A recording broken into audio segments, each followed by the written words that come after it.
State service pensioners union Ajanur unit കുടുംബമേള നടന്നു. വെള്ളിക്കോത്ത് നെഹ്റു ബാലവേദി സർഗവേദി ഹാളിലാണ് കുടുംബമേള നടന്നത്. Kerala state service pensioners union Ajanur unit കുടുംബമേള നടന്നു. വെള്ളിക്കോത്ത് നെഹ്റു ബാലവേദി സർഗവേദി ഹാളിലാണ് പരിപാടി സംഘടിപ്പിച്ചത്. കവിയും സിനിമാ താരവുമായ ദിവാകരൻ വിഷ്ണുമംഗലം ഉദ്ഘാടനം നിർവഹിച്ചു. എന്നെ സംബന്ധിച്ചിടത്തോളം ഞാൻ ജോലി ചെയ്യുന്ന കാലത്തുള്ള സംഘടനയുടെ തുടർച്ചയാണ്.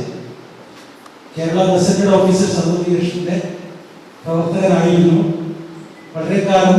ഞാൻ തിരുവനന്തപുരത്താണ് ആദ്യകാലത്ത് എൻ്റെ ജോലി സ്ഥലം. സംസ്ഥാന കമ്മിറ്റി അംഗം ഒക്കെ പരിചയമുള്ള ഒരു മുഖമാണ്. അതിനുശേഷം പല ജില്ലകളിലായി സംസ്ഥാന സർക്കാരിൻ്റെ സേവകനായി ജോലി നോക്കുകയും 2021 ഞാൻ ജോലിയിൽ വിരമിക്കുകയും ചെയ്തതാണ്. ഒരുപക്ഷെ കാസർഗോഡിനെ സംബന്ധിച്ചിടത്തോളം ഞങ്ങൾക്ക് ഒരു ജില്ലയിൽ ഒരു ഓഫീസ് മാത്രമേ ഉള്ളൂ എന്നതിനാലും അതിൻ്റെ കേന്ദ്രം തിരുവനന്തപുരത്താണ് എന്നതിനാലും പലപ്പോഴും മറ്റ് ജില്ലകളിൽ, കാസർഗോഡ്, കണ്ണൂർ പോലുള്ള ജില്ലകളിൽ വളരെ കുറച്ച് മാത്രമേ എനിക്ക് സേവനം ചെയ്യാൻ സാധിച്ചിട്ടുള്ളൂ.